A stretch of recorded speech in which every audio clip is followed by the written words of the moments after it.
So berbalik kepada soalan tuan, AI ni bagus ke tak bagus? Sekarang ni saya nampak digunakan untuk tujuan yang tak baik tu banyak. Tuan-tuan, saya bagi tahu tuan-tuan secanggih mana pun kita, sehebat mana pun kita dah moden ke depan, skamer akan sentiasa mengambil peluang atas kemodenan, kecanggihan. Pasti akan ada peluang dan ruang untuk dia ambil atas kecanggihan yang ada itu. Trust me tuan-tuan dan puan-puan. Sebelum tuan-tuan dan puan tanya, saya jawab dulu. Scammer takkan boleh dihapuskan. Scammer takkan boleh diberhentikan sampai bila-bila. Mana-mana negara atau polis yang cakap boleh buat tu bagi tahu saya. Baik, saya ajak duduk sini. Saya nak tanya dia. Tak ada.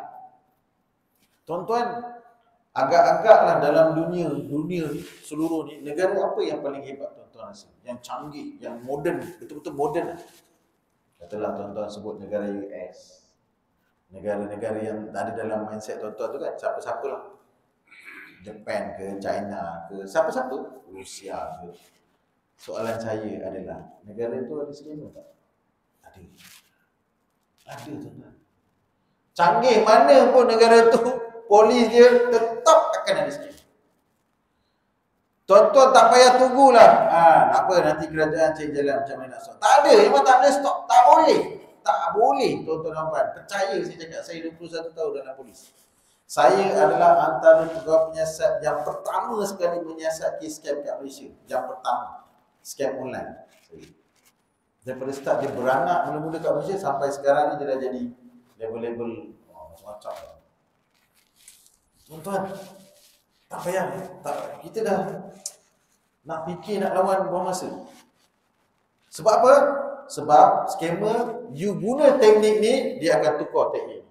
You beli alat untuk stop teknik ni, dia akan beli alat guna teknik ni. Dia akan sentiasa berubah-ubah.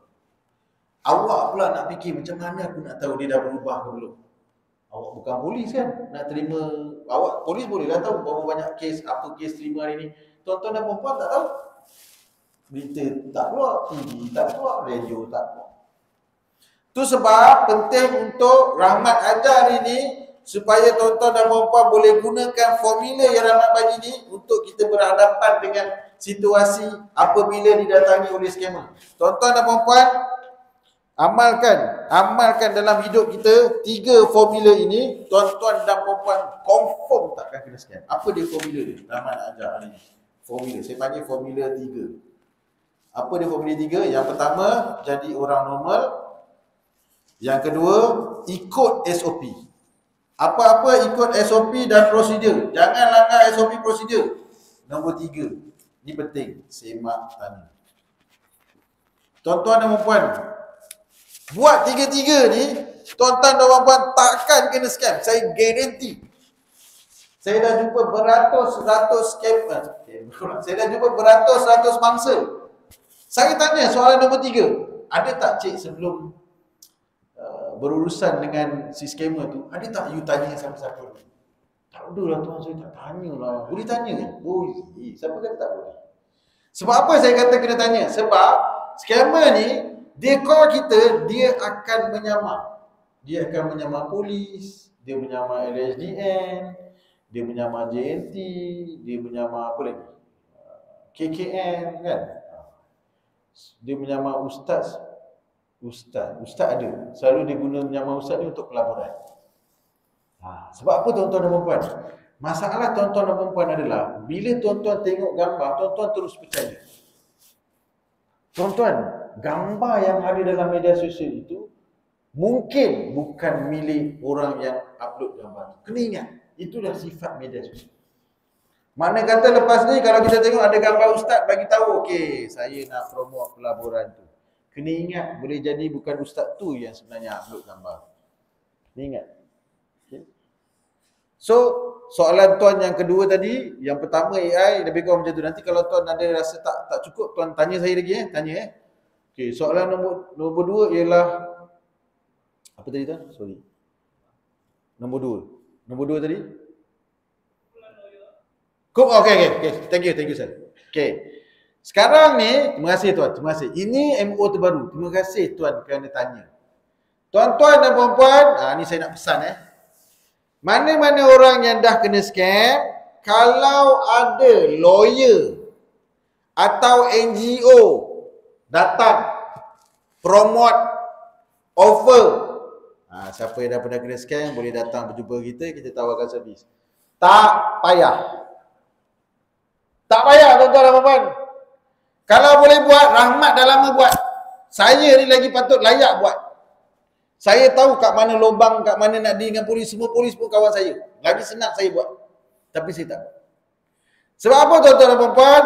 Apabila duit tuan-tuan dan puan-puan masukkan ke dalam akaun scammer itu, duit tu dah tak ada. Satu kes yang kita terima, seorang penjawat awam, 30,000 duit dia. Penjawat awam ni memang hebat. Orang yang memang hebat dalam undang-undang pun kena scam, 30,000. Siasatan kita, duit itu telah dipindahkan ke beberapa layer akaun sehinggalah keluar negara. 7 layer akaun total. 1, 2, 3, 4, 5. Semua akaun ni milik kedai akaun. Bukan milik scammer. Kena ingat. Scammer takkan menggunakan akaun dia, gambar dia, muka dia, nama dia. Dia takkan guna tuan-tuan. So kalau tuan-tuan kata, oh tuan saya ada dapat maklumat lah scammer punya muka. Itu bukan muka dia, itu muka orang lain dia ambil. Kena ingat tu. Termasuk akaun, itu bukan akaun bank dia, itu akaun kedai. Tuan-tuan, agak-agak tuan-tuan, 7 layer akaun tu duit tu bergerak, berapa lama? Rasa Tuan Haji boleh share agak-agak berapa lama? Tuan Haji agak berapa lama dia bergerak 7 layer akaun? Agak-agak 1 minggu. 1 minggu Tuan Haji? Berapa lama? Lebih kurang seminggu. Tuan-tuan ada lain selain seminggu tuan? Sehari Tuan-tuan, 7 akaun bank tu dia bergerak duit tu dalam tempoh 10 minit je. 10 minit tuan-tuan. Kalau tuan-tuan tak percaya, abang, awak ada akaun bank kan? Sorry ni kawan saya, kita orang kaki tengok bola. Saya dia dengan Aziz senario. Okey. Awak ada akaun bank kan? Cuba awak transfer ke akaun saya nak tengok berapa lama dia bergerak sampai. Boleh? Ya kita nak test. Tuan-tuan tekan satu button je duit tu dah bergerak. Satu button sekejap tekan duit dah sampai dah. Tu sebab nampak tak? Saya faham. Mangsa kalau dia kena scam, dia tak nak benda lain, dia nak duit dia balik. Betul tak? Dia tak nak lain, dia nak duit dia balik. Dia tak peduli polis nak tangkap ke, polis nak apa pun, nak balon ke, nak apa, dia nak duit dia balik. Dan itu salah satu sebab saya besar awal. Kenapa? Ada satu kes yang saya siasat, saya berjaya tangkap scammer tu. Saya tuduh dia di mahkamah dan saya berjumpa dengan mangsa. Saya sebab happy, saya sangat happy. Saya berjaya selesaikan kes dia. Saya tanya dengan mangsa, are you happy? Dia kata, no, I'm not happy sir. Saya tak puas hati. I don't care you nak buat apa. That is your kerja. Saya nak duit saya balik. Betul. Mangsa kan, dia nak duit balik. Dia tak peduli scammer ni kena 10 tahun ke 20 tahun ke 30 tahun. Pasal itu memang hukuman yang dia patut dapat. Tapi apa yang mangsa dapat, hukuman, habis duit dia pula nak menanggung derita. Dia tak nak menanggung derita, dah umpama satu hukuman pula untuk dia. Dan terdetik dalam kepala saya, sia-sia rupanya kan aku selama ni duduk cari-cari scammer sebab aku tak boleh mengembirakan rakyat Malaysia. Mangsa-mangsa. That's why saya pilih untuk besar awal, because awareness penting ni yang saya nak cakap. Supaya apa yang saya cakap, tuan-tuan takkan kena scam dulu. Selamat.